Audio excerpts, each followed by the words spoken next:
This is the story of a man named Stanley. Stanley worked for a company in a big building where he was employee number 427. Employee number 427's job was simple. He sat at his desk in room 427 and he pushed buttons on a keyboard. Orders came to him through a monitor on his desk, telling him what buttons to push, how long to push them, and in what order. This is what employee 427 did every day, every month, of every year.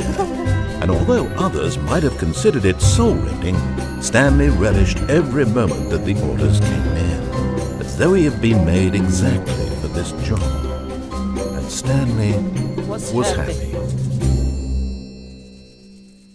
And then one day, something very peculiar happened. Something that would forever change Stanley. Something he would never quite forget. He had been at his desk for nearly an hour when he realized that not one single order had arrived on the monitor for him to follow. No one had showed up to give him instructions, call a meeting, or even say hi. Never in all his years at the company had this happened, this complete isolation. Something was very clearly wrong. Shocked, frozen solid, Stanley found himself unable to move for the longest time. But as he came to his wits and regained his senses, he got up from his desk and stepped out of his office.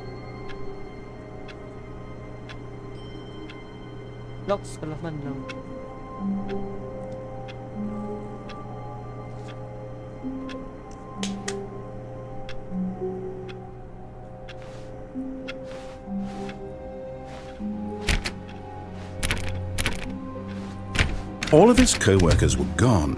What could it mean? Stanley decided to go to the meeting room. Perhaps he had simply missed a memo.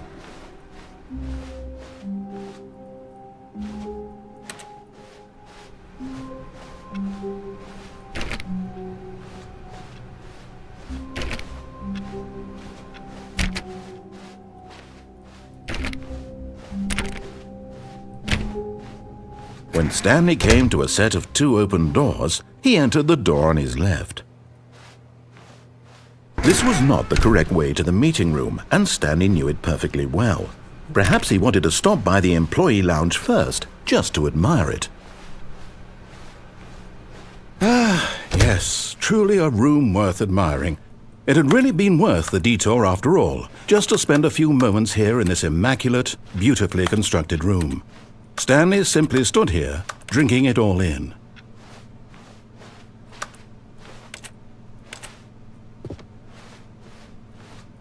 But eager to get back to business, Stanley took the first open door on his left.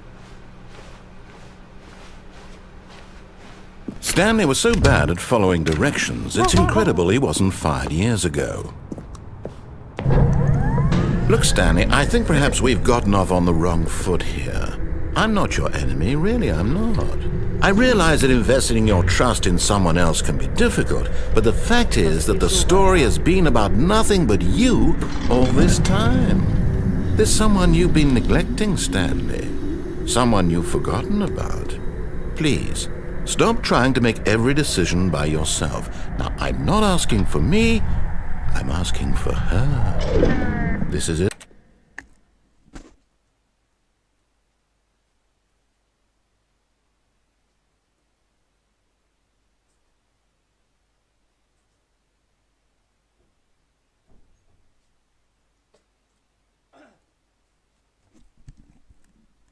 Baby, Stanley, your chance to redeem yourself, to put your work aside, to let her back into your life. She's been waiting. That's her, Stanley.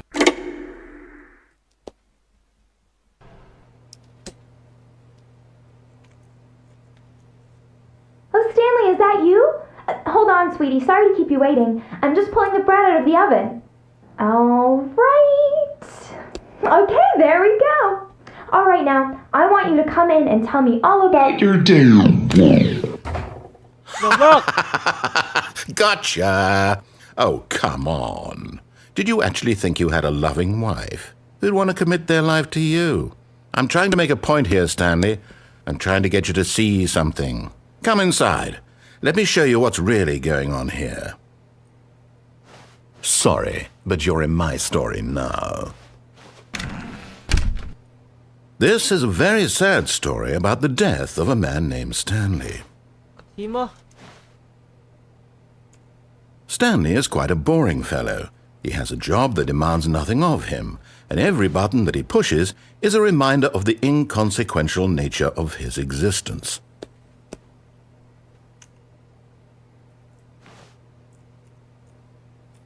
Look at him there, pushing buttons, doing exactly what he's told to do. Now he's pushing a button. Now he's eating lunch. Now he's going home. Now he's coming back to work. One might even feel sorry for him, except that he's chosen this life.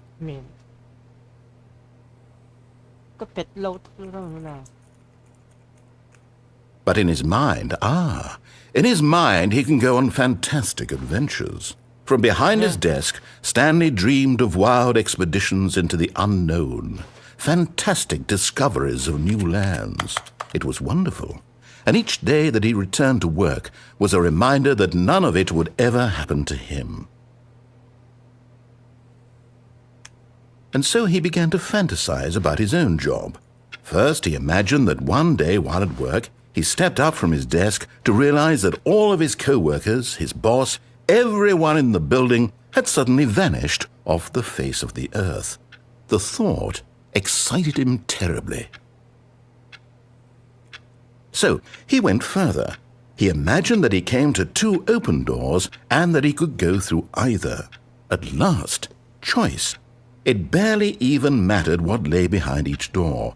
The mere thought that his decisions would mean something was almost too wonderful to behold. As he wandered through this fantasy world, he began to fill it with many possible paths and destinations. Down one path lay an enormous round room with monitors and mind controls. And down another was a yellow line that weaved in many directions. And down another was a game with a baby. And he called it the Stanley Parable. It was such a wonderful fantasy, and so in his head he relived it again, and then again, and again, over and over, wishing beyond hope that it would never end, that he might always feel this free. Surely there's an answer down some new path, mustn't there be? Perhaps if he played just one more time. But there is no answer. How could there possibly be? In reality, all he's doing is pushing the same buttons he always has. Nothing has changed. The longer he spends here, the more invested he gets, the more he forgets which life is the real one. And I'm trying to tell him this, that in this world he can never be anything but an observer, that as long as he remains here, he's slowly killing himself. But he won't listen to me. He won't stop. Here, watch this. Stanley, the next time the screen asks you to push a button, do not do it.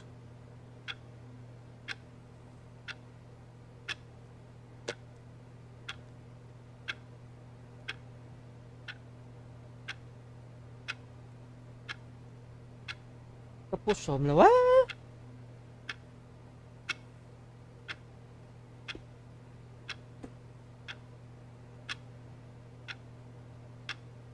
Kasi katawang doon mo.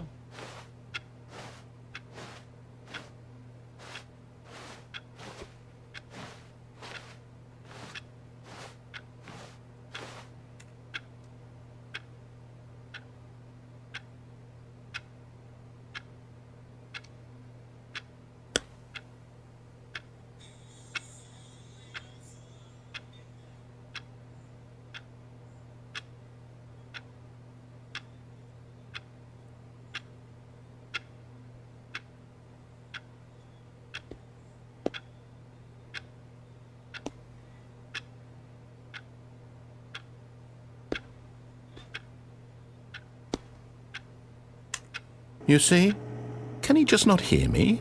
How can I tell him in a way that he'll understand that every second he remains here, he's electing to kill himself? How can I get him to see what I see? How can I make him look at himself? I suppose I can't, not in the way I want him to.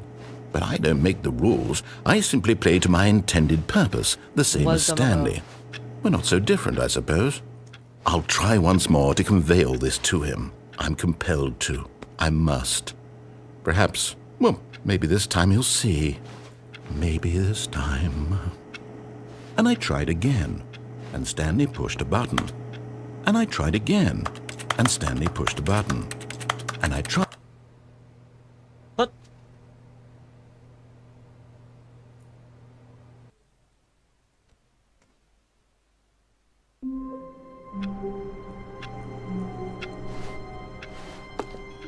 All of his co-workers were gone. What could it mean? Stanley decided to go to the meeting room. Perhaps he had simply missed a memo.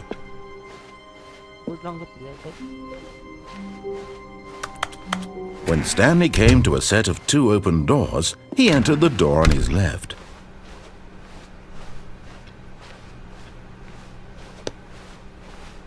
Yet there was not a single person here either. Feeling a wave of disbelief, Stanley decided to go up to his boss's office, hoping he might find an answer there.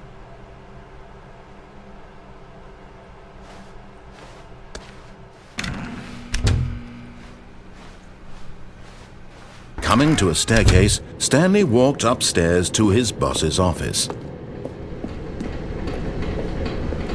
But Stanley just couldn't do it. He considered the possibility of facing his boss. Admitting he had left his post during work hours, he might be fired for that. And in such a competitive economy, why had he taken that risk? All because he believed everyone had vanished? His boss would think he was crazy. And then something occurred to Stanley. Maybe, he thought to himself, maybe I am crazy. All of my co-workers blinking mysteriously out of existence in a single moment for no reason at all? None of it made any logical sense. And as Stanley pondered this, he began to make other strange observations. For example, why couldn't he see his feet when he looked down? Why did doors close automatically behind him wherever he went? And for that matter, these rooms were starting to look pretty familiar. Were they simply repeating? No, Stanley said to himself, this is all too strange. This can't be real. And at last, he came to the conclusion that had been on the tip of his tongue. He just hadn't found the words for it. I'm dreaming, he yelled. This is all a dream. Oh, what a relief Stanley felt to have finally found an answer, an explanation. His co-workers weren't actually gone. He wasn't going to lose his job. He wasn't crazy after all. And he thought to himself, I suppose I'll wake up soon. I'll have to go back to my boring real-life job pushing buttons. I may as well enjoy this while I'm still lucid. So, he imagined himself flying and began to gently float above the ground. Then he imagined himself soaring through space on a magical starfield, and it too appeared. It was so much fun, and Stanley marveled that he had still not woken up. How was he remaining so lucid? And then perhaps the strangest question of them all entered Stanley's head. One he was amazed he hadn't asked himself sooner. Why is there a voice in my head dictating everything that I'm doing and thinking? Now the voice was describing itself being considered by Stanley, who found it particularly strange. I'm dreaming about a voice describing me, thinking about how it's describing my thoughts, he thought. And while he thought it all very odd and wondered if this voice spoke to all people in their dreams, the truth was that, of course, this was not a dream. How could it be? Was Stanley simply deceiving himself, believing that if he's asleep, he doesn't have to take responsibility for himself? Stanley is as awake right now as he's ever been in his life. Now, hearing the voice speak these words was quite a shock to Stanley.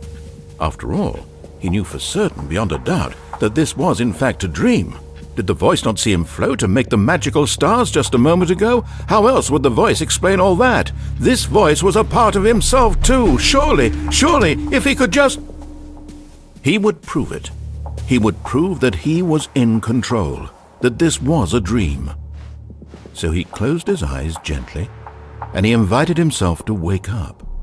He felt the cool weight of the blanket on his skin, the press of the mattress on his back. the fresh air of a world outside this one. Let me wake up, he thought to himself. I'm through with this dream. I wish it to be over. Let me go back to my job. Let me continue pushing the buttons. Please, it's all I want. I want my apartment and my wife and my job. All I want is my life exactly the way it's always been. My life is normal. I am normal. Everything will be fine. I am okay.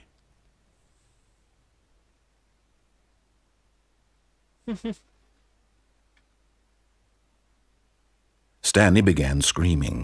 Please, someone, wake me up. My name is Stanley. I have a boss. I have an office. I am real. Please, just someone tell me I am real. I must be real. I must be. Can anyone hear my voice? Who am I? Who am I? And everything went black.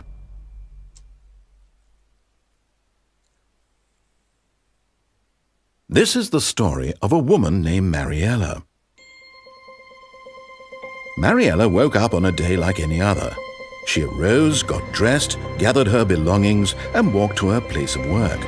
But on this particular day, her walk was interrupted by the body of a man who had stumbled through town talking and screaming to himself, and then collapsed dead on the sidewalk. And although she would soon turn to go call for an ambulance, for just a few brief moments she considered the strange man. He was obviously crazy. This much she knew.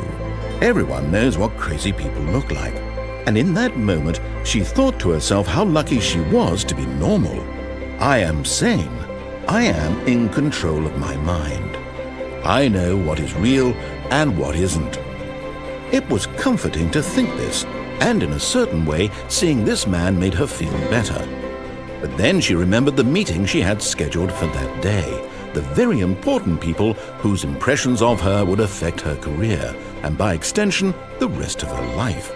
She had no time for this, so it was only a moment that she stood there, staring down at the body.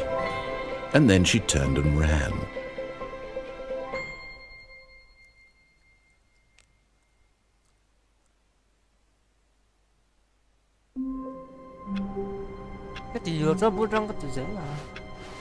All of his co-workers were gone.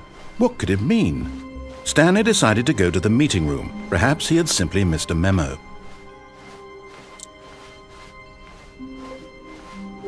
When Stanley came to a set of 2 open doors, he entered the door on his left.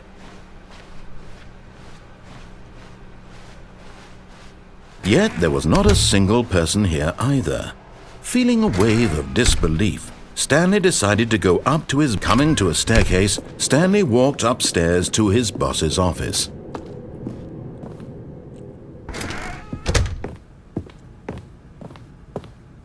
Stepping into his manager's office, Stanley was once again stunned to discover not an indication of any human life. Shocked, unraveled, Stanley wondered in disbelief who orchestrated this, what dark secret was being held from him. What he could not have known was that the keypad behind the boss's desk guarded the terrible truth that his boss had been keeping from him. And so the boss had assigned it an extra secret PIN number, 2845. But of course, Stanley couldn't possibly have known this.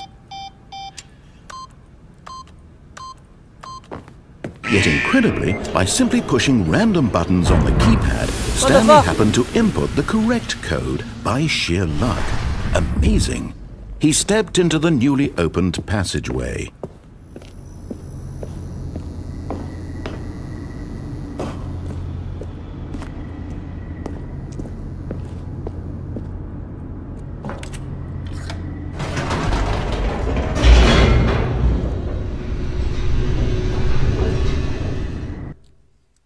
Jump scare lâu lắm.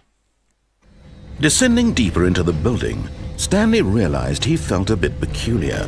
It was a stirring of emotion in his chest, as though he felt more free to think for himself, to question the nature of his job. Why did he feel this now, when for years it had never occurred to him? This question would not go unanswered for long.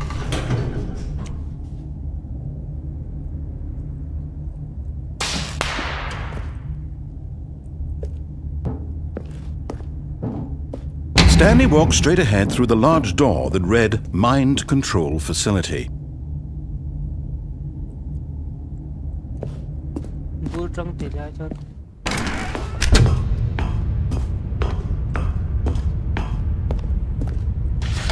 The lights rose on an enormous room packed with television screens. What horrible secret did this place hold? Stanley thought to himself. Did he have the strength to find out?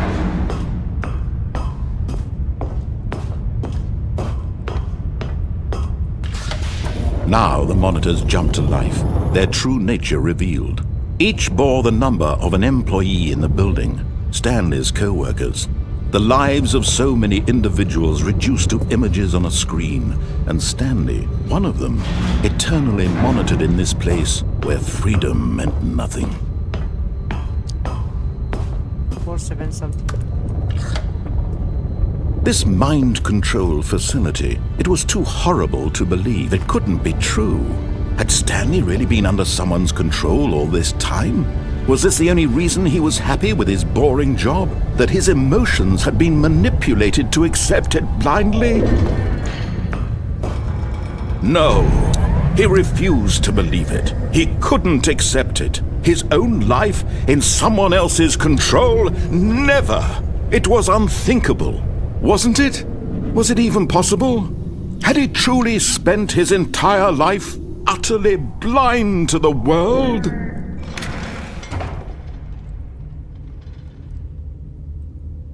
But here was the proof. The heart of the operation. Controls labeled with emotions. Happy, or sad, or content. Walking, eating, working. All of it monitored and commanded from this very place. And as the cold reality of his past began to sink in, Stanley decided that this machinery would never again exert its terrible power over another human life. For he would dismantle the controls once and for all.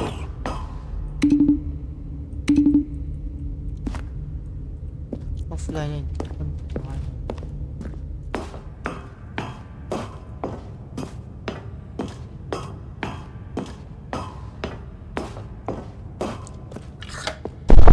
Oh, Stanley, you didn't just activate the controls, did you? After they kept you enslaved all these years, you go and you try to take control of the machine for yourself. Is that what you wanted? Control? Oh, Stanley, I applaud your effort, I really do. But you need to understand, there's only so much that machine can do. You were supposed to let it go, turn the controls off, and leave. If you want to throw my story off track, you're going to have to do much better than that. I'm afraid you don't have nearly the power you think you do. For example, and I believe you'll find this pertinent, Stanley suddenly realized he had just initiated the network's emergency detonation system. In the event that this machine is activated without proper DNA identification, nuclear detonators are set to explode, eliminating the entire complex. How long until detonation then? Let's say, 2 minutes. Ah, now this is making things a little more fun, isn't it, Stanley? It's your time to shine. You are the star. It's your story now. Shape it to your heart's desires. Oh, this is much better than what I had in mind. What a shame we have so little time left to enjoy it. Mere moments until the bomb goes off. But what precious moments each one of them is. More time to talk about you, about me, where we're going, what all this means. I barely know where to start. What's that? You'd like to know where your co-workers are? A moment of solace before you're obliterated? All right, I'm in a good mood. You're gonna die anyway. I'll tell you exactly what happened to them. I erased them. I turned off the machine. I set you free. Of course, that was merely in this instance of the story. Sometimes when I tell it, I simply let you sit there in your office forever, pushing buttons endlessly and then dying alone. Other times, I let the office sink into the ground, swallowing everyone inside, or I let it burn to a crisp. I have to say this, though, this version of events has been rather amusing. Watching you try to make sense of everything and take back the control wrested away from you, it's quite rich. I almost hate to see it go. But I'm sure whatever I come up with on the next go-around will be even better. My goodness, only 34 seconds left. But I'm enjoying this so much. You know what? To hell with it. I'm going to put some extra time on the clock, why not? These are precious additional seconds, Stanley. Time doesn't grow on trees. Oh dear me, what's the matter, Stanley? Is it that you have no idea where you're going or what you're supposed to be doing right now? Or did you just assume when you saw that timer that something in this room was capable of turning it off? I mean, look at you. Running from button to button, screen to screen, clicking on every little thing in this room. These numbered buttons, no, these colored ones. Or maybe this big red button, or this door. Everything, anything, something here will save me. Why would you think that, Stanley? That this video game can be beaten? Won? Solved? Do you have any idea what your purpose in this place is? Stanley, you're in for quite a disappointment. But here's a spoiler for you. That timer isn't a catalyst to keep the action moving along. It's just seconds ticking away to your death. You're only still playing instead of watching a cutscene because I want to watch you for every moment that you're powerless, to see you made humble. This is not a challenge, it's a tragedy. You wanted to control this world, that's fine. But I'm going to destroy it first, so you can't. Take a look at the clock, Stanley. That's 30 seconds you have left to struggle. 30 seconds until a big boom and then nothing. No ending here, just you being blown to pieces. Will you cling desperately to your frail life, or will you let it go peacefully? Another choice. Make it count. Or don't. It's all the same to me, all a part of the joke. And believe me, I will be laughing at every second of your inevitable life from the moment we fade in until the moment I say, happily ever after.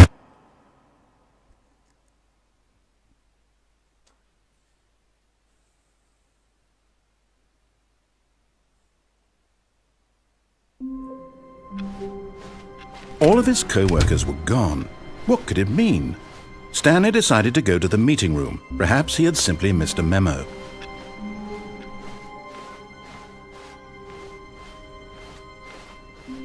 When Stanley came to a set of 2 open doors, he entered the door on his left. Yet there was not a single person here either. Feeling a wave of disbelief, Stanley decided to go up to his boss. Coming to a staircase, Stanley walked upstairs to his boss's office.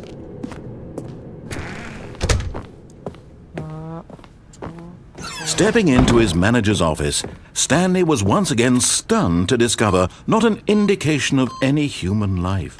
What could it mean? Stanley wondered aloud to nobody. He began wildly tearing through pages. Stanley was in such a rush to get through the story as quickly as possible, he didn't even have a single minute to just let the narrator talk. That kind of anxiety isn't healthy, so he relaxed for a few moments with some calming New Age music.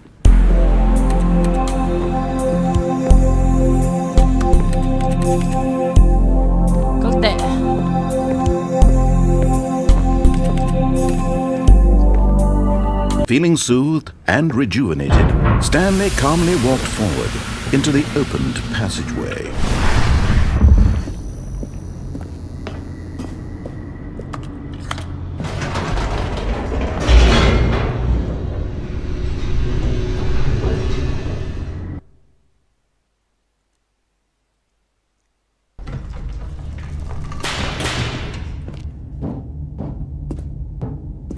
Stanley walked straight ahead through the large door that read Mind Control Facility.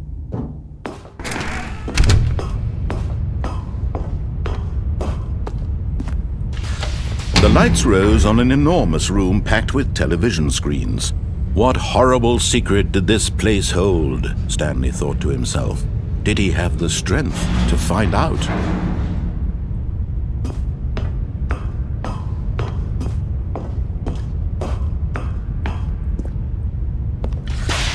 Now the monitors jumped to life, their true nature revealed. Each bore the number of an employee in the building, Stanley's co-workers. The lives of so many individuals reduced to images on a screen, and Stanley, one of them, eternally monitored in this place where freedom meant nothing.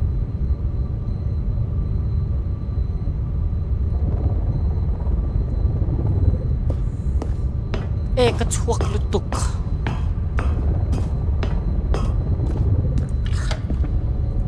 This mind control facility, it was too horrible to believe. It couldn't be true.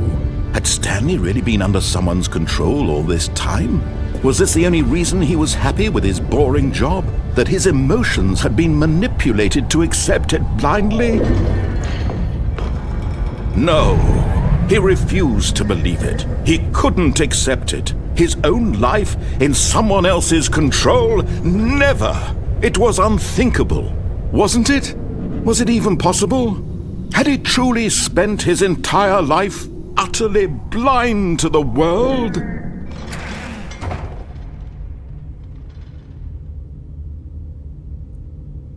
But here was the proof, the heart of the operation. Controls labeled with emotions, happy or sad or content, walking, eating, working, all of it monitored and commanded from this very place.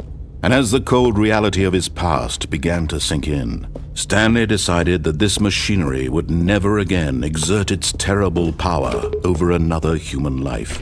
For he would dismantle the controls once and for all.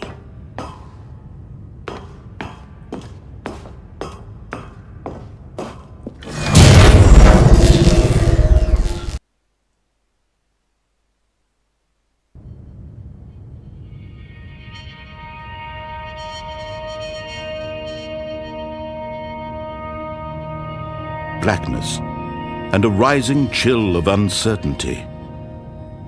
Was it over? Yes! He had won! He had defeated the machine, unshackled himself from someone else's command. Freedom was mere moments away. And yet, even as the immense door slowly opened, Stanley reflected on how many puzzles still lay unsolved. Where had his co-workers gone? How had he been freed from the machine's grasp? What other mysteries did this strange building hold? But as sunlight streamed into the chamber, he realized none of this mattered to him, for it was not knowledge or even power that he had been seeking, but happiness. Perhaps his goal had not been to understand, but to let go. No longer would anyone tell him where to go, what to do, or how to feel. Whatever life he lives, it will be his. And that was all he needed to know. It was perhaps the only thing worth knowing. Stanley stepped through the open door.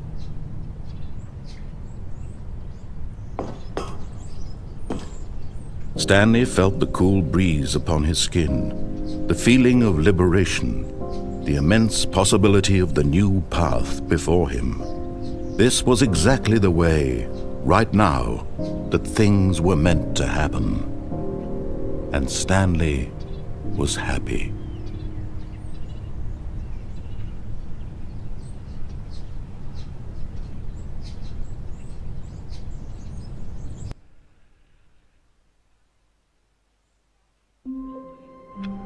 Wah,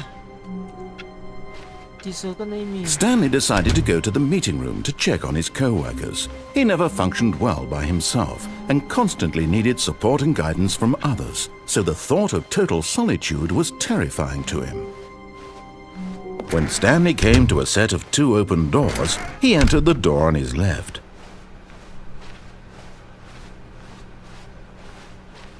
Yet there was not a single person here either. Feeling a wave of disbelief, Stanley decided to go up to his boss's office, hoping he might find an answer there. Coming to a staircase, Stanley walked upstairs to his boss's office.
Okay, I think we all know the drill by now. Blah, blah, blah. Dark secrets, the keypad. Stanley pushes some buttons. Oh, hey, look, it's a new passageway. Quelle surprise.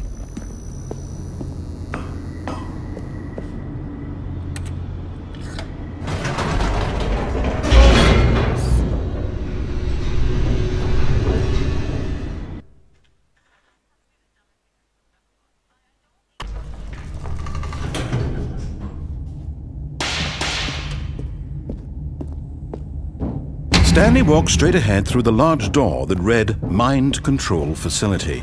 Although this passageway had the word Escape written on it, the truth was that at the end of this hall, Stanley would meet his violent death.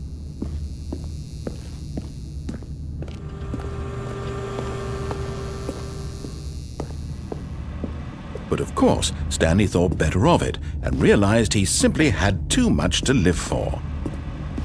Nope, still on board with death. Talwang.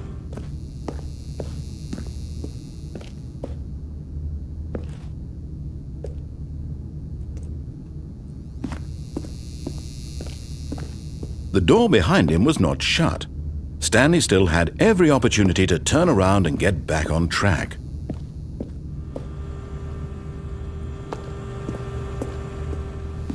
At this point, Stanley was making a conscious, concerted effort to walk forward and willingly confront his death.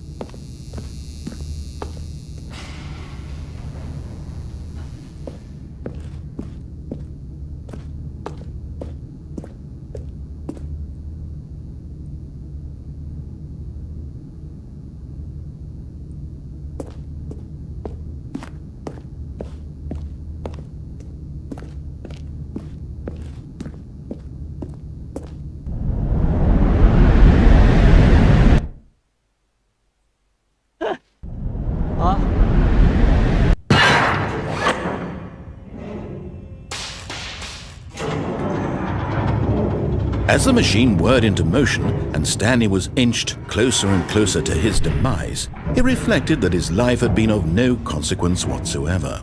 Stanley can't see the bigger picture. He doesn't know the real story, trapped forever in his narrow vision of what this world is.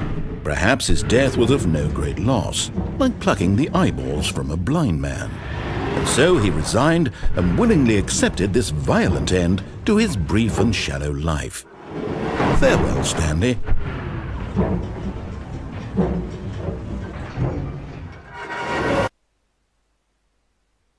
Farewell, Stanley, cried the narrator, as Stanley was led helplessly into the enormous metal jaws.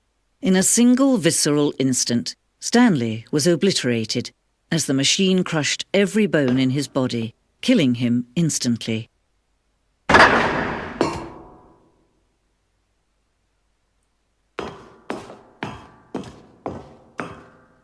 And yet it would be just a few minutes before Stanley would restart the game, back in his office, as alive as ever. What exactly did the narrator think he was going to accomplish?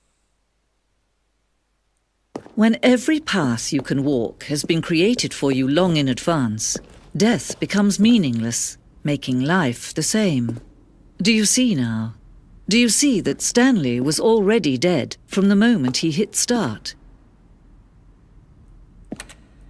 Why?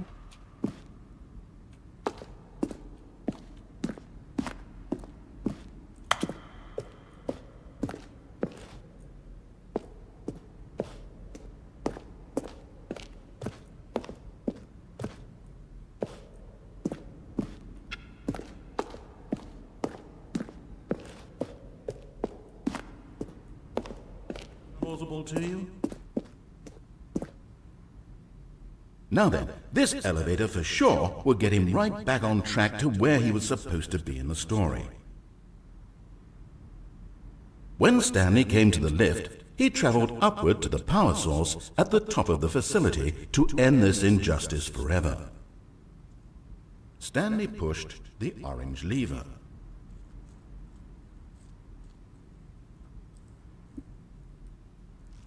Let's see. Stanley walked through the green door. Now look closely, Stanley. See how it's impossible for the player to do... Now look closely, Stanley. See how it's impossible for the player to do anything in this room. Perfect example of poor level design. Textbook mistake. It's the kind of thing you pick up on intuitively.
Oh, look at these two. How they wish to destroy one another.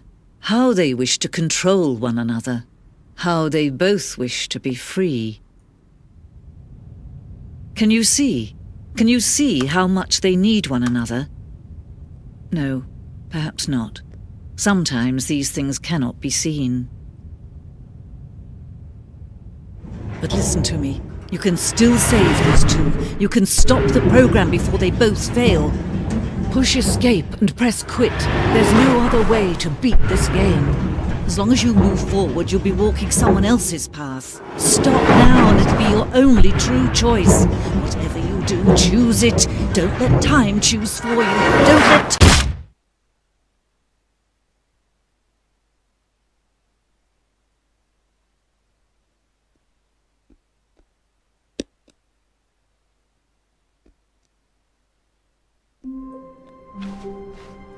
All of his co-workers were gone. What could it mean? Stanley decided to go to the meeting room. Perhaps he had simply missed a memo. Oh, new content? What does that mean, new content?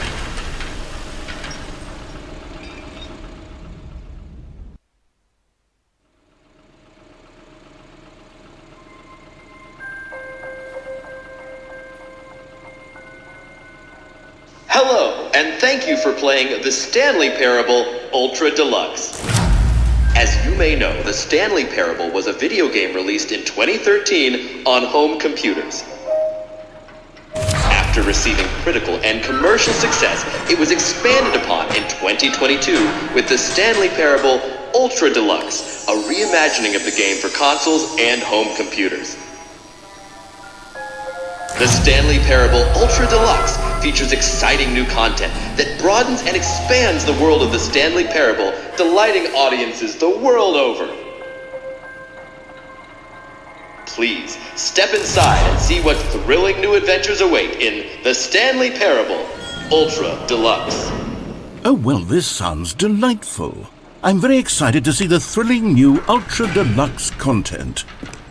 Okay, so far it's an elevator.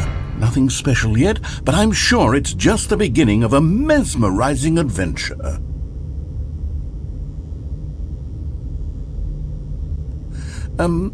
Is it broken? What's going on here? Should we be moving somewhere or... Oh, there we go. All right, finally, at long last, it's on to the new content. I've never been more ready. Let's do it.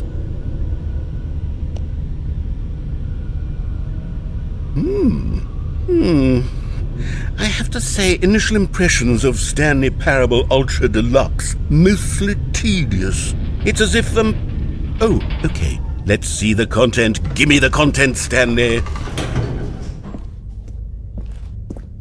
All right, let's see. It's the jump circle.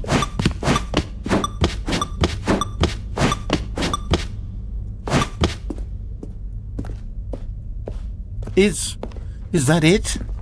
Surely that's not all the new content. There has to be something else, right?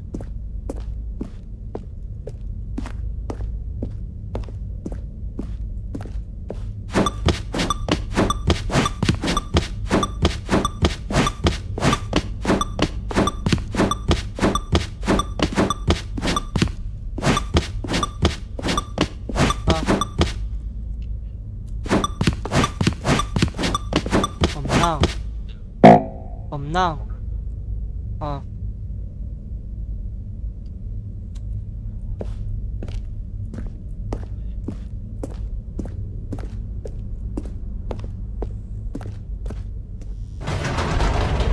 Goodness, another elevator. Stanley, I have to say, initial impressions of this game are not positive. It's just elevators and jumping. Is this what passes for exciting new content? If this is new content, then I could just read you the whole dictionary. There's 20 hours of new content right there. Hell, I could count to 30 trillion. You could put that on the box. The Stanley Parable Ultra Deluxe, now with over 1,000 hours of new content. And oh wait, there's more. Very good. Yes. I knew there had to be something else. Let's see it. I'm ready for whatever it is. That's it? Oh, you've got to be kidding me. You see, Stanley? This is what happens when greedy video game developers with no respect for their fan base rush a cheap expansion to market for no reason other than to make an easy dollar. And don't get me started on the level of craftsmanship that's gone into it. In fact, I'm looking right now at the game's achievements, and it's hard to believe one of them actually says, "Test achievement, please ignore." What quality assurance department signed off on this? I'm infuriated and I'm offended, and I intend to find these people on Twitter and hold them personally accountable. It's my fault, Stanley.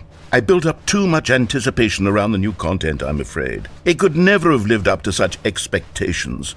If you're still with me, why don't we just reset the game and we'll try to get back to what the Stanley Parable is really about. No frills, no gimmicks. Just you and me having a great time together like always. What do you say, friend?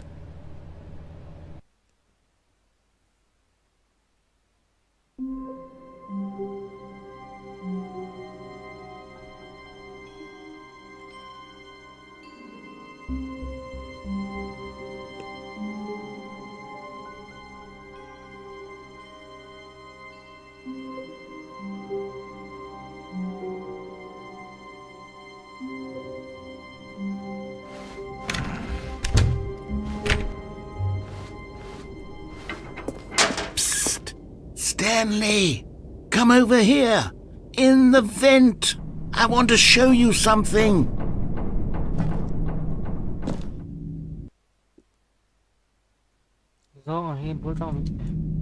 Okay, you remember how cheap and unsatisfying the new Ultra Deluxe content turned out to be? Well, it got me thinking about the past and how much better the Stanley Parable used to be. So I made something special and tucked it away here where the game's developers won't find it. Just our little secret. Take a look. I call it the Memory Zone. It's where I've been storing all my favorite memories so I can relive the peak experiences of my life whenever I want. Experiences like the launch of the Stanley Parable on PC. You see, Stanley, doesn't the Memory Zone remind you of how wonderful Stanley Parable was before it was sullied with a cheap re-release? Remember back in October of 2013 when the game originally launched? Back then, video games had integrity. And over here is where I keep reviews of the Stanley Parable. Like this stunning triumph of games journalism, 10 out of 10 from Destructoid.com. James Stephanie Sterling writes, and I quote, "Where so many games that aspire to be more than games end up less than any form of art, Stanley Parable strives and then succeeds to be every game ever created." Did you hear that, Stanley? Every game ever created. That's how grand and all-encompassing the original Stanley Parable was. It was literally every game ever created. It was Skyrim, it was Persona 3, it was all of them, and now it's nothing. It's no games at all. It isn't even the Stanley Parable anymore. It's just a husk now. A lifeless husk with an hour of new elevator content.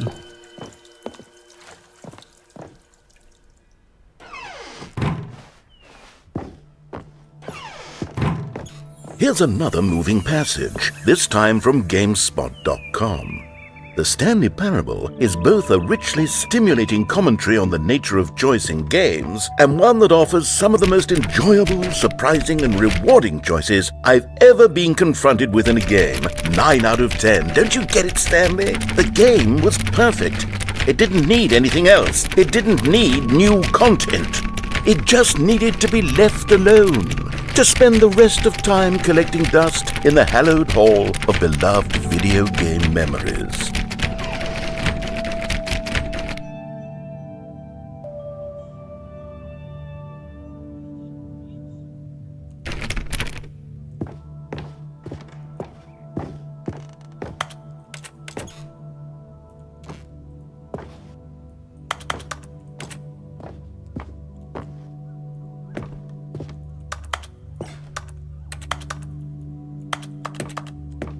Oh no.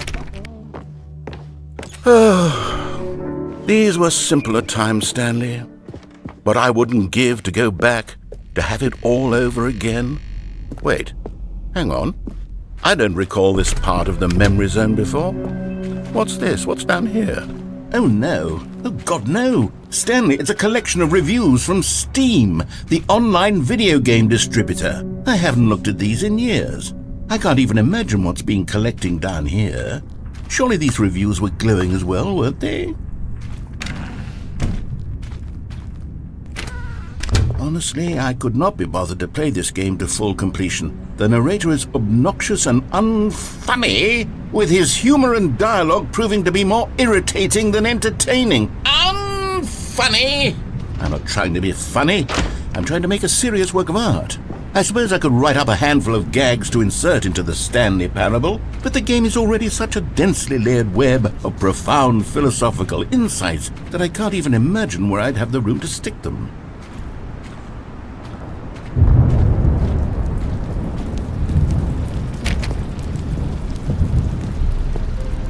Okay, let's see what this one says. While the idea for the game is good, for someone who prefers non-linear games, this preachiness gets annoying fast. Preachy? Stanley, I'm not preachy, am I?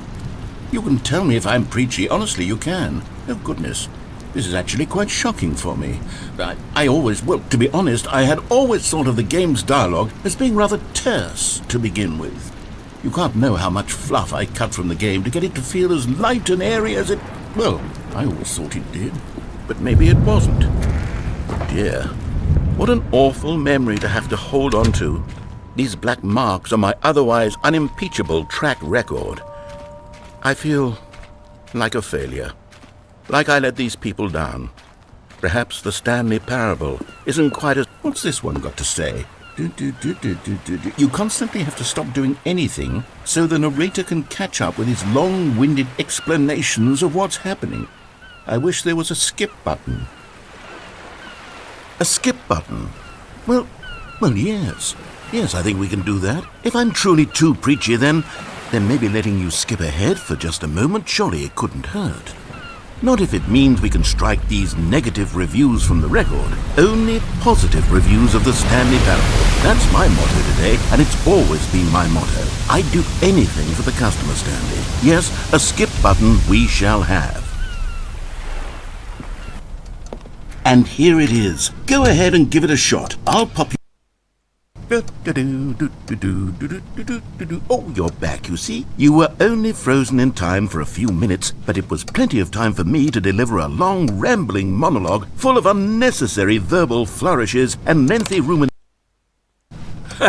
Well, there's sport. You really did catch me rambling on a bit, didn't you? But that's the power of the button. The minute I start to go off on a thoughtless display of self-absorption, it's Okay, welcome back, Stanley. Now, I should say that the amount of time the button has been skipping through is becoming longer and longer. That last one was, well, I want to say maybe 30, 45 minutes?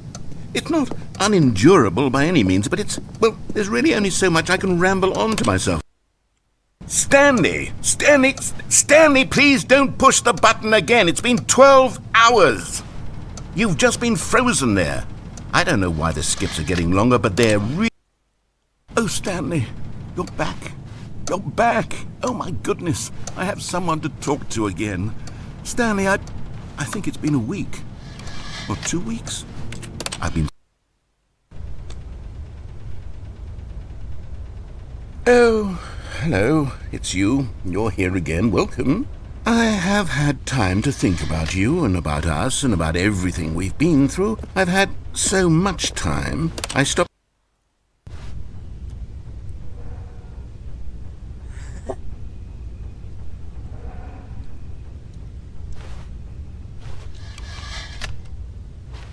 Oh, đây.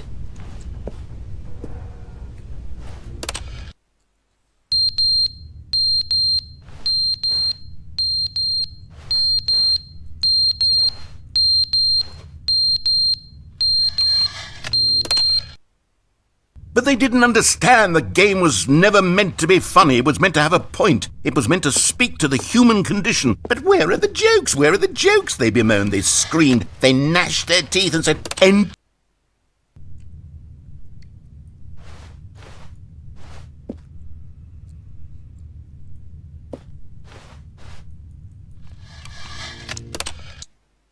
The end is never the end, is never the end, is never the end, is never the end, is never the end, is never the end, is never the end, is never the end, is never the end, is never the end, is never the end, is never the end, is never the end, is never the end, is never the end.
Someone was following Stanley. He was sure of it.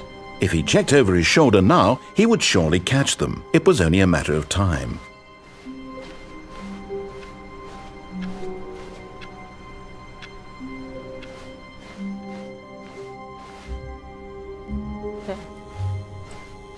Oh, good. You notice my sign. Yes, I have something very exciting to show you.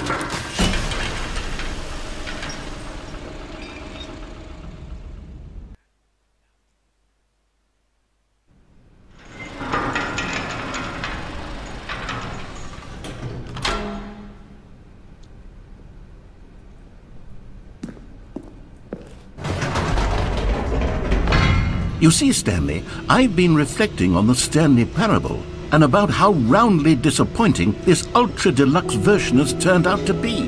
The original Stanley Parable was a landmark, and any new content for it should live up to that legacy. So forget this ultra deluxe nonsense. I say we take it one step even further.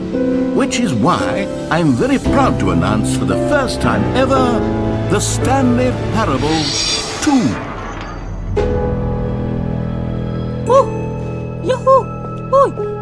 Yes, you see, isn't this far superior to a measly re-release with a few minor additions? Think of all the new territory we'll cover with a fully fledged sequel. An entirely new experience, built from the ground up. Why, there are so many possibilities. It could go in so many different directions. This is what fans have truly been asking for. Now, to be clear, I haven't quite nailed down what exactly the Stanley Parable 2 is going to be, but let's take a look at some of the features I've been developing for it. I figure that if I can loosely organize a handful of interesting concepts, that surely the game will sort of naturally spring up around them. It'll all work itself out. Game development is much more of a fuzzy magic. Here we are. Go on, try out some of the new features.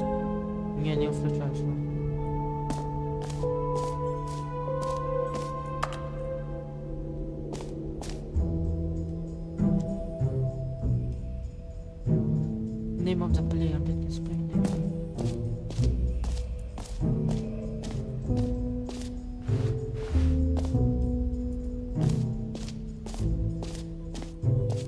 For the Stanley Parable 2, I asked myself, what do players really want?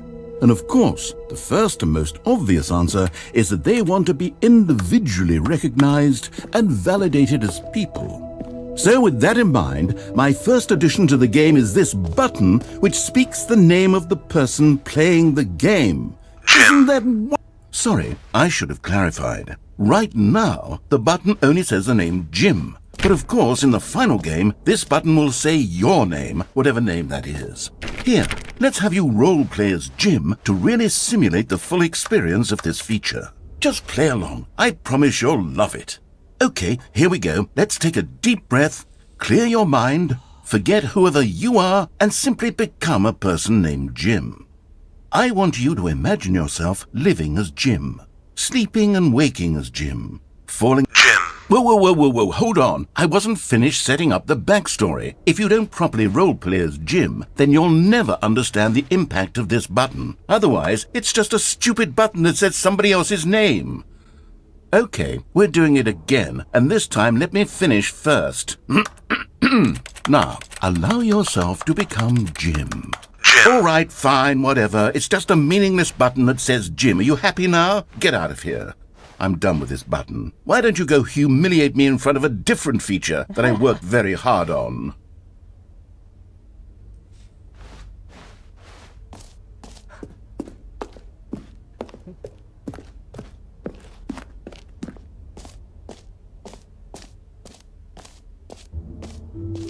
Maybe I'll only let people named Jim play the Stanley Parable 2. They would appreciate what I've created here.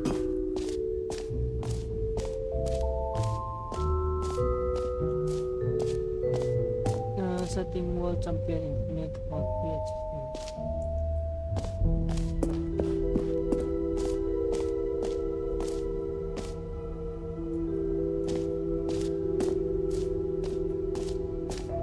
Okay, I'll be honest, I haven't yet decided on this one. I think that in the new version, the office could use a bit of decoration, like balloons. But I'm undecided on Get Well Someday and Happy 12th Birthday. Which would you go with? You know, sometimes when you solicit another person's opinion, it makes you realize that you knew which one you actually really wanted all along. Get Well Someday it is.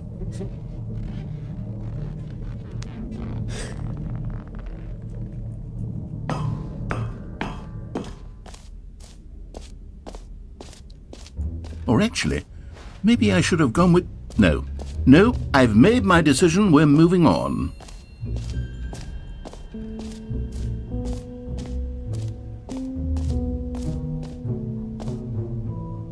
You know what? let's bring the jump circle back for Stanley Parable 2 as well. It's... Nah. Oh, wait. You already spent all your jumps the first time we saw the jump circle? Oh well. I suppose it can just be a nice decorative piece then. Baby, baby, when you touch me.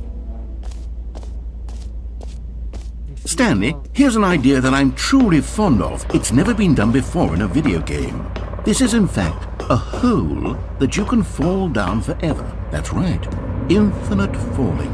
You can fall until the end of time if you like. A stunning leap forward for video game. You see, isn't it wonderful? One of my more ingenious concoctions if I do say so. Now then, since you've gotten to see the infinite hole, you can press the teleport button to pop back up to the top and we can continue onward. Now, I don't mean to be a bummer, but I do recommend you use the teleport button to go back to the top. Maybe do it on the sooner rather than later spectrum of things.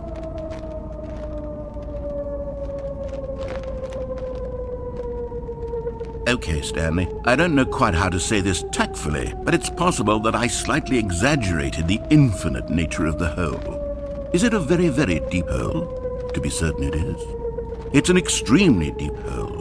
I don't want anyone to say that it isn't an astonishingly deep hole. It is. Is it infinite? Well, that sort of depends on your definition of infinity. From one perspective, the infinite is merely philosophical in nature. It's more of a... Okay, well, good for you. You found the bottom of the hole. You found me out, Stanley. I'm a liar and a cheat, and you're so clever. Look, I think the issue here is just that you're unusually fascinated by falling. What normal person actually wants to fall infinitely? I figured the hole was as deep as anyone would actually need. Don't you put this on me. Maybe you're the problem. Look, things got a little heated there. I think we both said some things we didn't mean. Why don't we just put all this behind us and agree to just call the hole mostly infinite? If that works for you, then go ahead and press the teleport button to warp up to the top of the hole and we can move on. I'll just be up here when you're ready.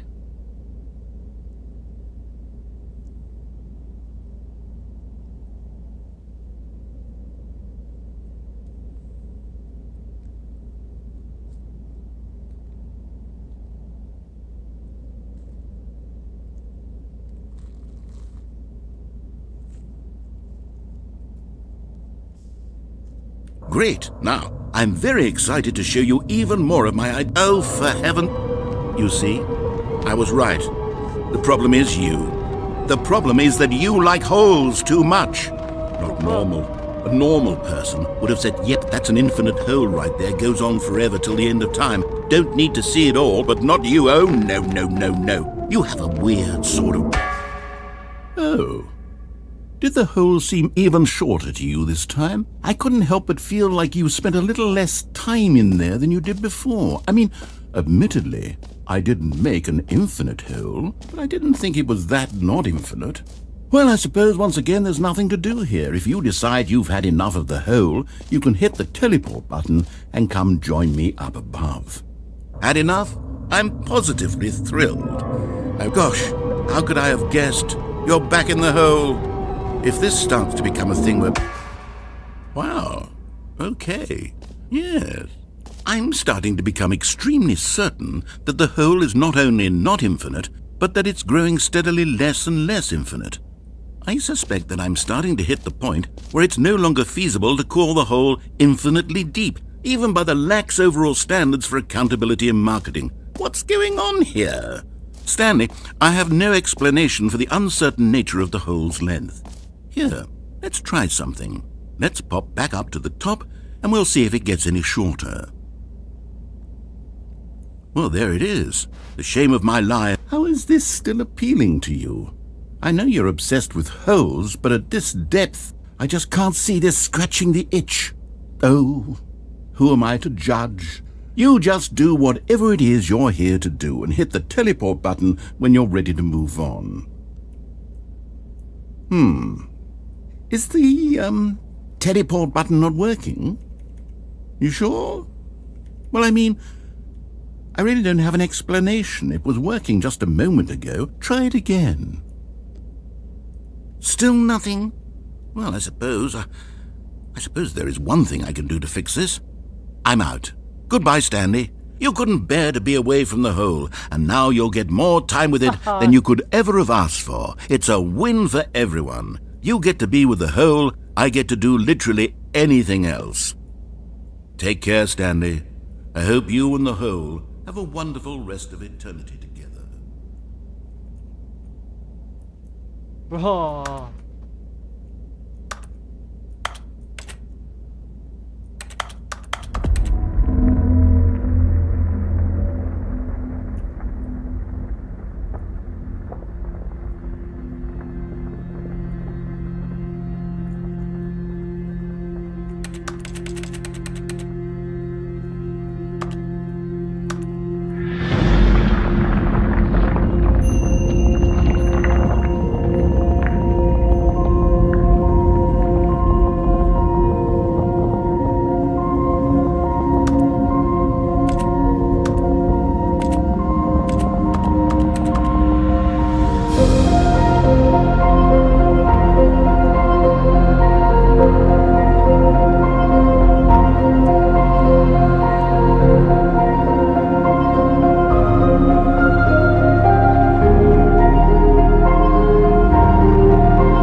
Stanley? Stanley? Stanley! Oh, good, you're awake. It seems you had sort of dozed off there, drifting away into dreamland. But we can't have that, Stanley, because this hole is just so darn fascinating that I want you to be wide awake for every second of it. You don't want to miss a single moment. So how about if I just pop in from time to time and wake you up to keep you really, truly focused on the hole? From the looks of things, you and I will have many, many years here in this hole, and I'm looking forward to all of them. Stay alert, Stanley. I'll be back. Toodlepip.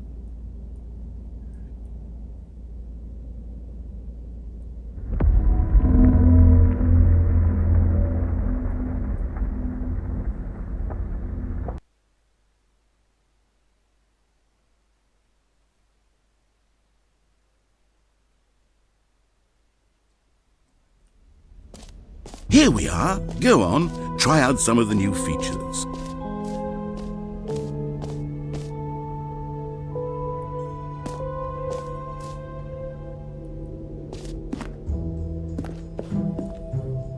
A common complaint of the Stanley Parable was that it was confusing and paradoxical, that it engendered a chaotic sense of reckless despair in those who played it. Well, I'm happy to say that after much consideration, I've engineered a clever solution to this fundamental problem with the game.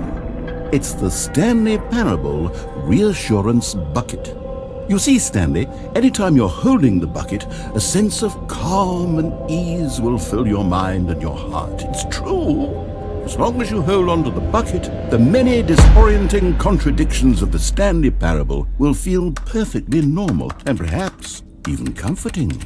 You may even come to long for the gentle embrace of jarring cognitive dissonance while the bucket is in your arms. And to be honest, it's a much more convenient solution for me than actually redesigning the game to be less uncomfortable. Can you imagine what a pain in the ass that would be? Yes, the bucket is the perfect solution. Come on, give it a try. Can you feel it? The glow of comfort, even in the face of crushing despair, must already be sweeping through your body. And in fact, can I say that I do believe the bucket lends you an air of charisma as well? I think that just holding it has made you the slightest bit more attractive as a person.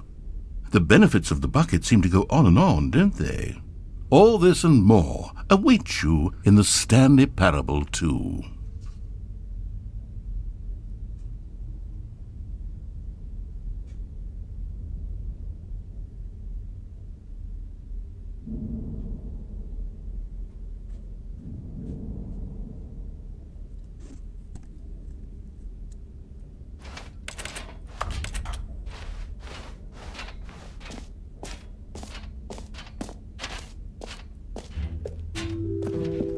Does anyone give out awards for most enjoyable bucket in a video game?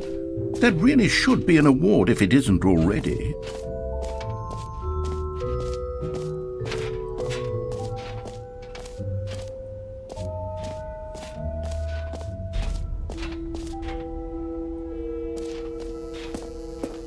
Now here's something special. You remember that broken test achievement that got left in the game on accident? Well, I'm developing a technology to simply give you the achievement.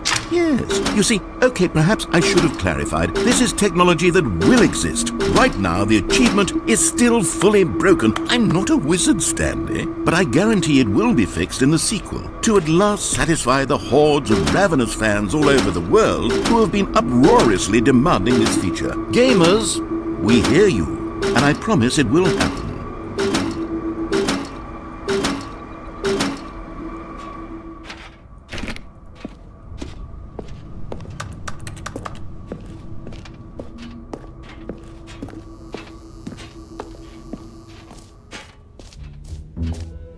What else? What other exhibits haven't we seen yet?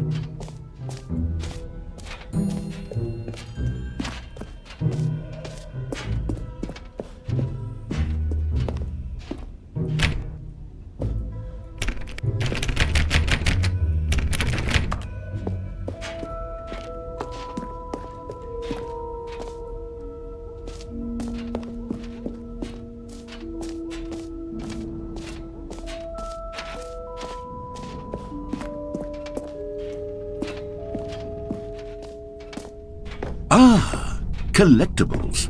Now it's a real video game. In the Stanley Parable 2, you'll run around gathering up these miniature Stanley figurines. And what's truly innovative is that there will be no reward for collecting all of them. I don't want to stifle the intrinsic joy of watching a number go up. You simply collect all of them, and then you move the hell on with your unremarkable life.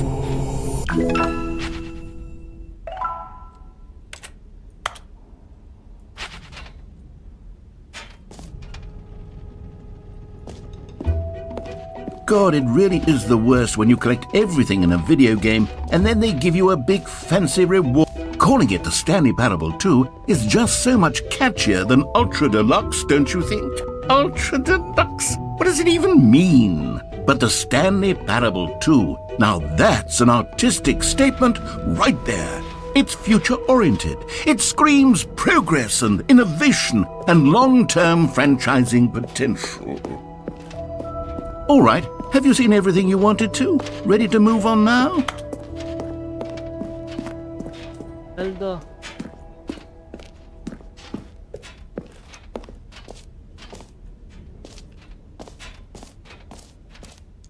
So, Stanley, what do you think?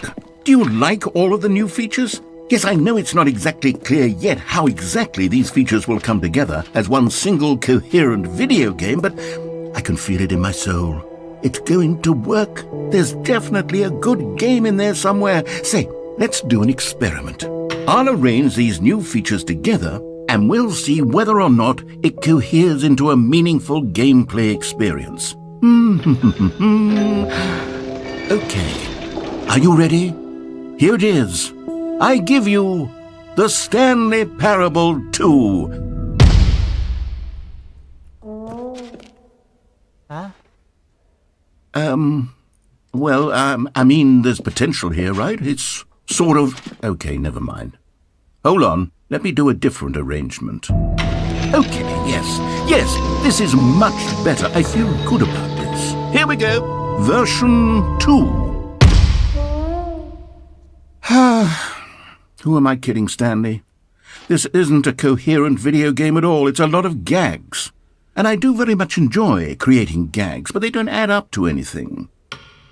I wanted more than anything to create a sequel that would capture all the magic of the first game. I wanted fans to love it. No matter how good these gags are, they won't stand on their own. They would need the structure and the gameplay of the original.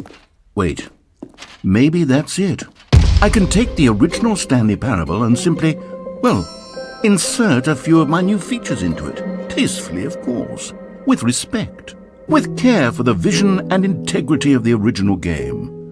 Would it possibly work? I suppose it could. But it would need a really, really tremendous title screen.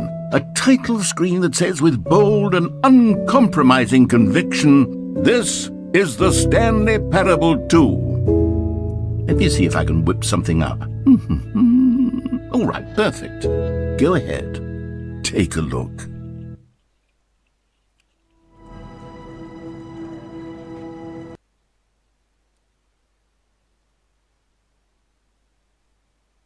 This is the story of a man named Stanley.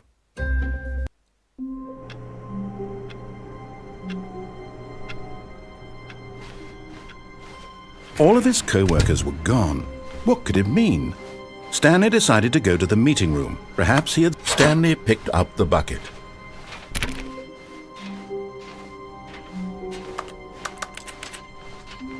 Stanley clutched the bucket tightly to his chest and entered the door on his left.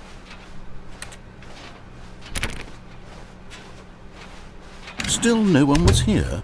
Stanley needed the bucket's warmth and comfort now more than ever. Perhaps his boss's office was where, coming to a staircase, Stanley and the bucket walked upstairs to the boss's office.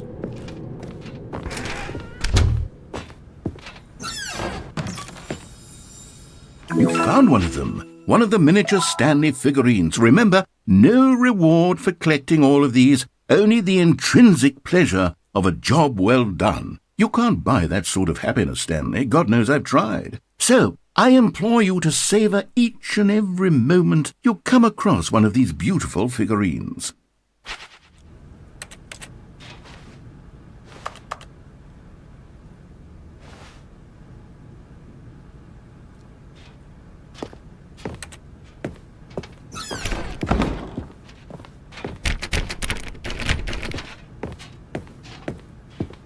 Stepping into his manager's office, Stanley was once again stunned to discover not an indication of any human life. Crushed by the weight of this revelation, but Stanley guessed the correct code by sheer luck. Was it that the bucket knew all along? Was the bucket guiding him? Yes, this is certainly the most logical explanation. Another miniature Stanley figurine. This, there really must be a snappier name for these things. What about mini-stands? Stanley figs? Or what about Stanlerines? Yes, I think I like that. Another Stanlerine under your belt.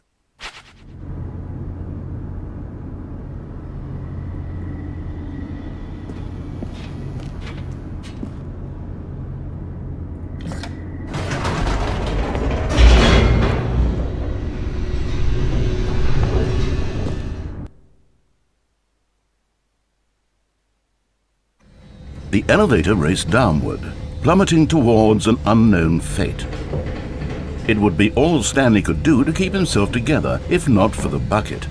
Soothing him, comforting him, reassuring that in this darkest moment of uncertainty, he would be all right. The bucket is here for you, Stanley.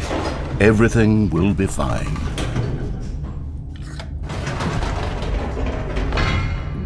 Wait, Stanley said to the bucket. Can we go back up?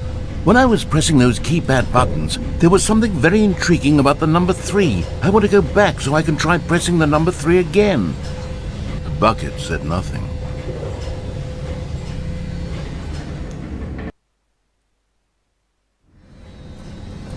Có mặc về hay kìa.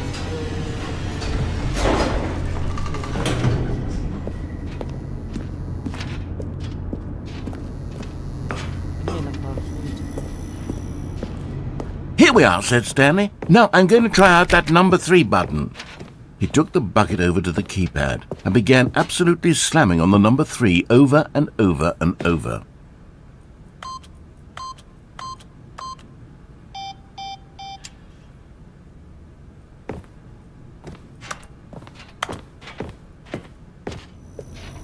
Cái number 3 thôi.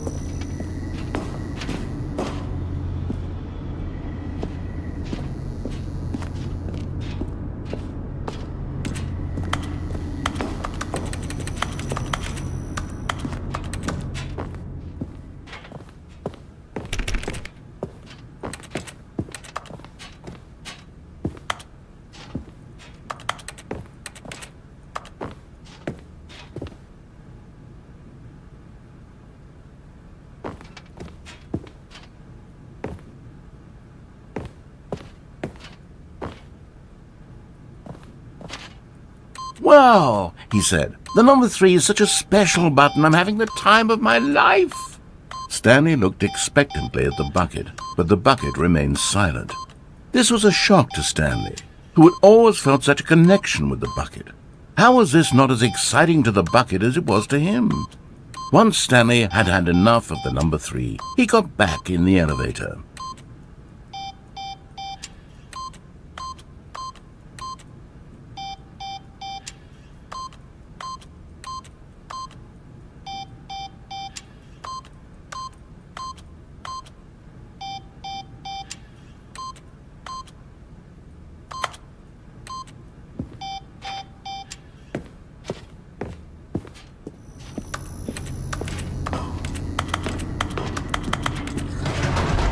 Perhaps the bucket had missed something. Perhaps it had not seen how much joy Stanley got from slamming the number 3 repeatedly.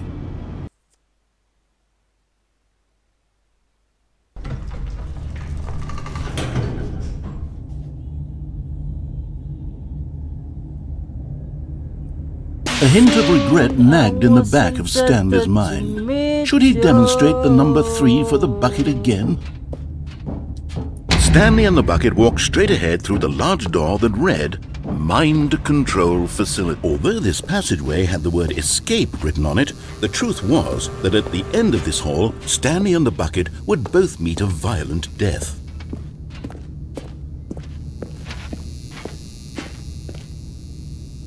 The door behind them was not shut. Stanley and the bucket still had every opportunity to turn around and get back on track.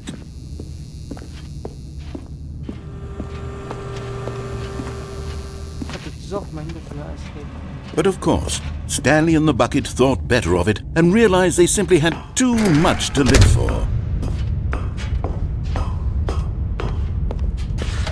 The lights rose on an enormous room packed with television screens. What horrible secret did this place hold? Stanley and the bucket both wondered to themselves.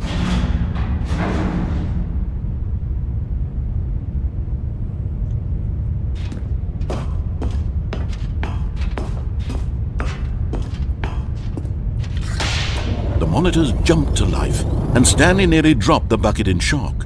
Everyone in the office was being videotaped, monitored like guinea pigs. The bucket had never seen anything like this, and it very nearly burst into tears as Stanley cradled it gently, reassuring it that everything would be fine.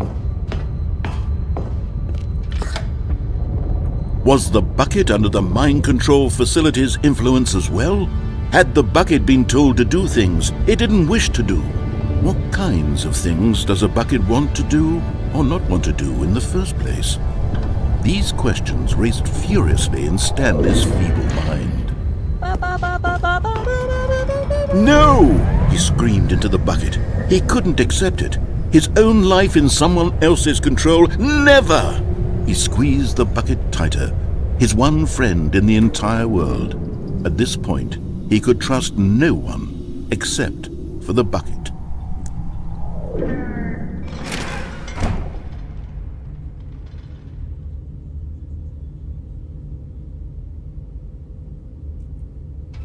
But here was the proof.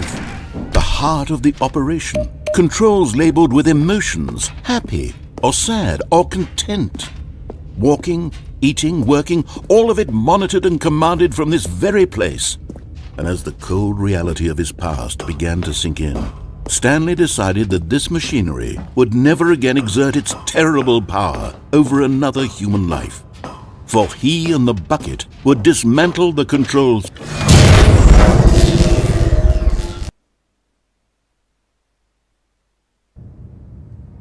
Stanley and the bucket waited in blackness.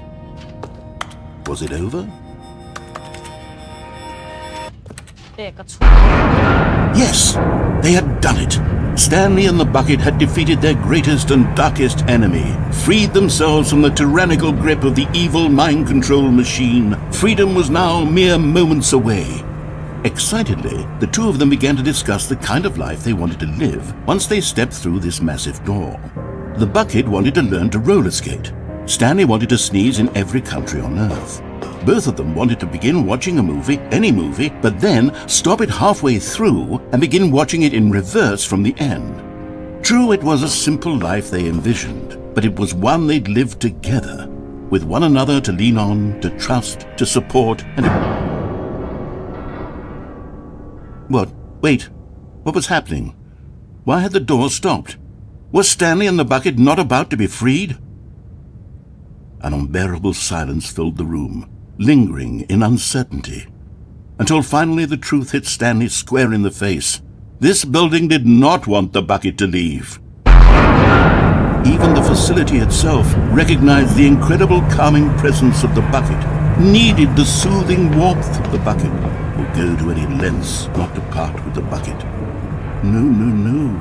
Stanley can't leave this place, not while he has such a precious bucket in his arms, not while this building has anything to say about it.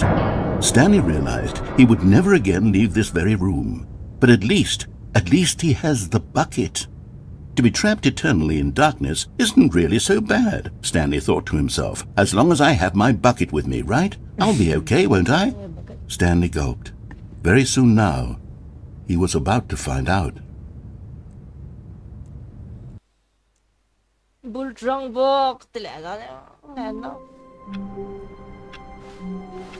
Just a step through this door, Stanley thought to himself. That's all I need.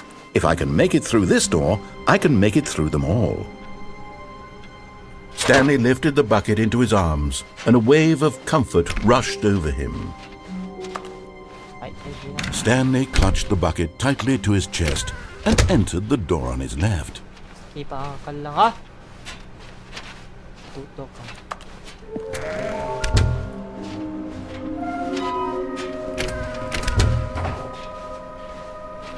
Coming to a staircase, Stanley and the bucket walked upstairs to the boss's office.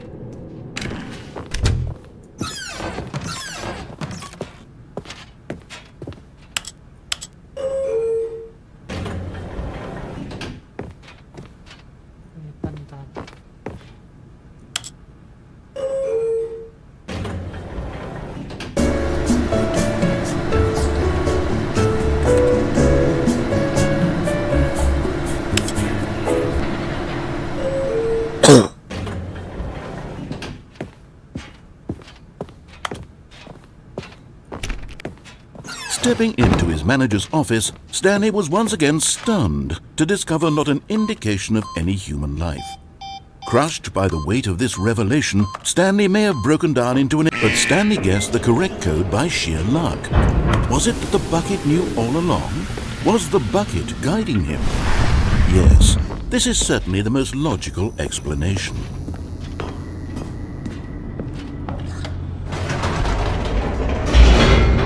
Daddy lives them says the things. Caranya sao dia?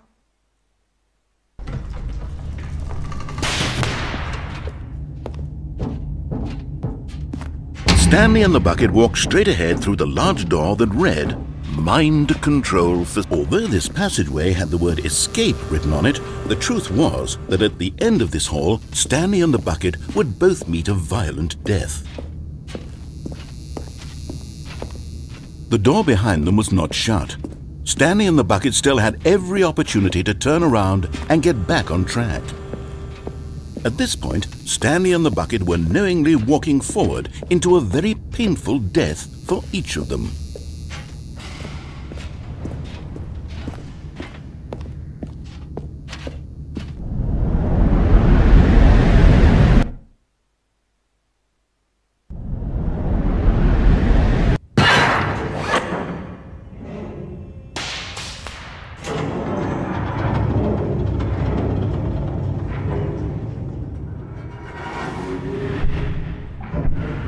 As the machine whirred into motion and Stanley and the bucket inched closer to their demise, Stanley reflected on how meaningless the bucket's warmth and comfort had turned out to be. To be sure, it puts the mind and the soul at ease to embrace the bucket, but what use is a sense of ease when you're about to be crushed to death? This is what Stanley thought to himself, and he sort of kicked himself for wasting so much time carrying a bucket everywhere. Farewell, Stanley.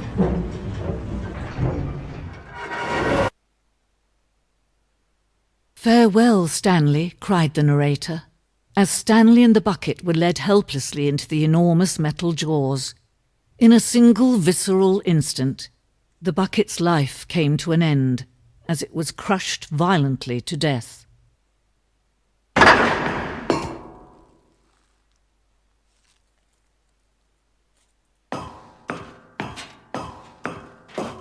It was a shame, the death of such a magnificent bucket. It's true that all buckets are radiant in their own way, but this one stood above the rest. It was a glorious bucket to behold.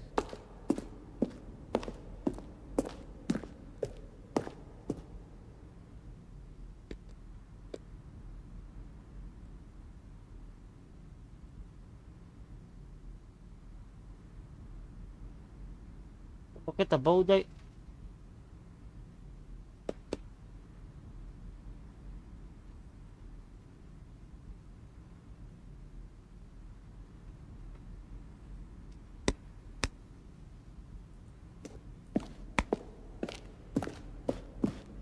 Can you see how arrogant it was for Stanley to take a bucket like this and to claim it for his own? Can you see the hubris that blinded him? Can you see that the bucket is far more noble than Stanley will ever be in his short life? No man can own a bucket, and certainly not a bucket as dazzling to behold as this one. It is man who should kneel before the bucket.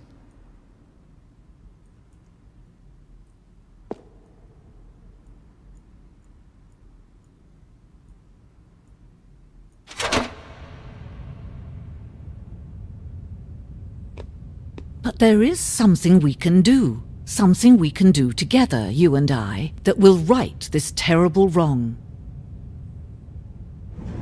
Let Stanley die. Let him be crushed by the machine. Don't reset the game. Don't give him another opportunity to run off with another beautiful bucket. We can save the world's buckets from their treatment as tools and implements if only we let Stanley die together. The bucket shall take its place as ruler, as leader, as commander of a new world, a new vision.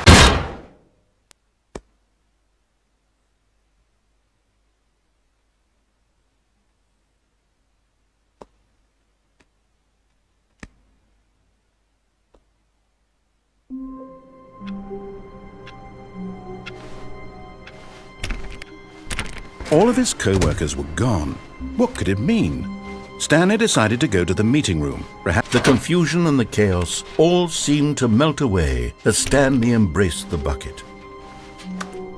Stanley clutched the bucket tightly to his... This was not the correct way to the meeting room, but Stanley had felt the bucket calling to him, telling him that the employee lounge was simply the place to be. And here it was. Had the bucket turned out to be correct? Was this better than the meeting room? No, never mind. The bucket was wrong. Stanley took the door on his left to go back, and so the two of them detoured through the maintenance section and walked straight ahead to the opposite door.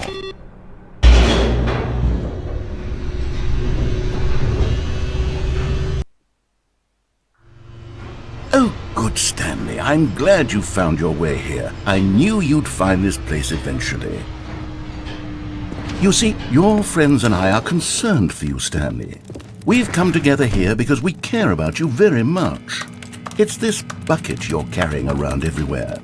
The bucket isn't even from the original Stanley Parable. It's just sequel content. We're the ones that matter, Stanley. Classic characters from the first game, like the Adventure Line and the Broom Closet. Because that's what fans want from a sequel. They want more of their favorite jokes, not this bucket that they've never seen before. Yes, I know I'm the one who gave you the bucket, but you're spending too much time with it. Don't you want another story involving the Adventure Line? We could make the Adventure Line go somewhere new. Yes, yes, that's what the fans want. Let's... Whee! Look at that wacky line. Who knows where it'll go off to next? Oh, and it played some silly music as well.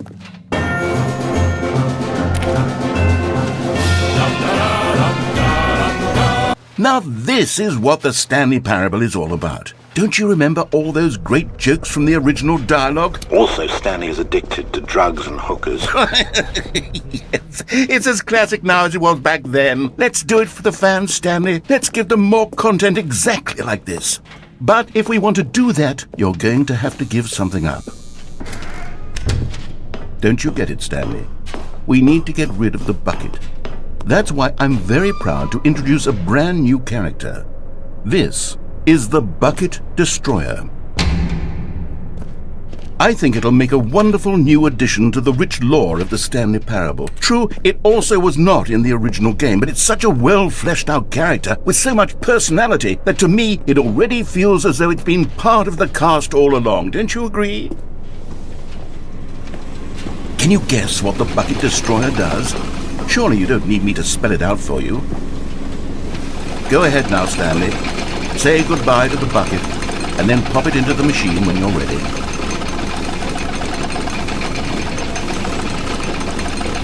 Now listen to me. It's crucial that you give it the bucket.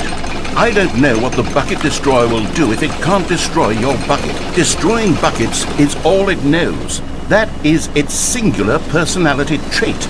Sure, I can hear you saying, how does a character with only one personality trait deserve to join the pantheon of beloved Stanley Parable characters?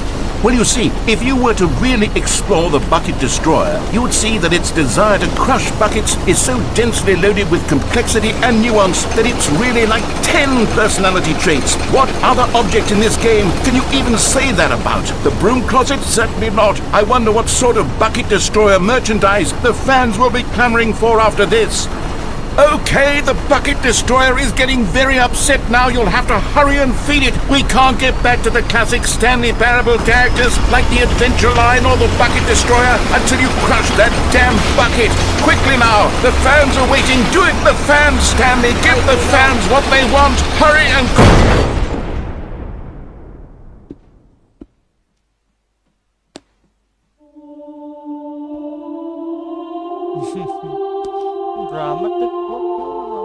The Bucket Destroyer, my prized creation.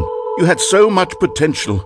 We were going to do such marvelous things with you, tell such spell-binding stories about you. All of it squandered now. Goodbye, new friend.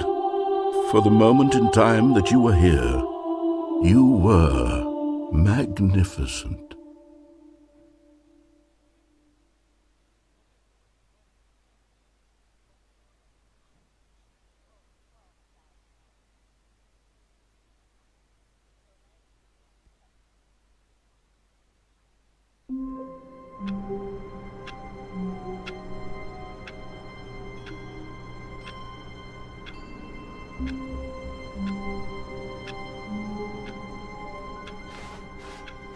All of his co-workers were gone. What could it mean? Stanley decided to go to the meeting room. Perhaps he had... Warmth spread through Stanley's arms. With the bucket in his arms again, he was home. Stanley clutched the bucket tightly to his chest and entered the... This was not the correct way to the meeting room, but Stanley had felt the bucket calling to him, telling him that the employee lounge was simply the place to be. And here it was. Had the bucket turned out to be correct? Well, no, never mind. The bucket was wrong. Stanley took the door on his left to go back to the meeting room.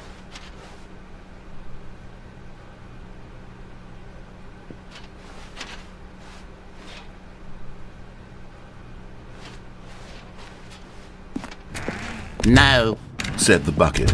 don't go to the meeting room. Go somewhere else. The cargo lift, yes. Good, Said the bucket. now ride the lift all the way to the top.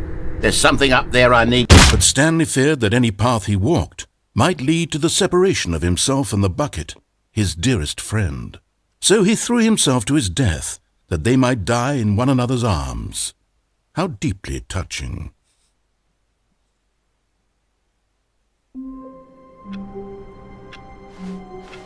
How long was I sitting there? Stanley wondered to himself. Minutes? Days? Centuries? Stanley picked up the bucket and smiled.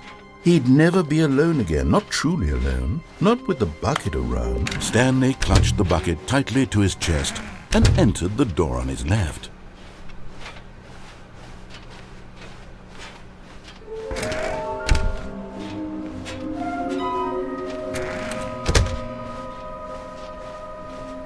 Coming to a staircase, Stanley and the bucket walked upstairs to the boss's office. But Stanley just couldn't do it. He considered the possibility of facing his boss, admitting he had left his post during work hours. He might be fired for that. And in such a competitive economy, why had he taken that risk? All because he believed everyone had vanished? His boss would think he was crazy. Hey, Cholo. Asam swak, Cholo.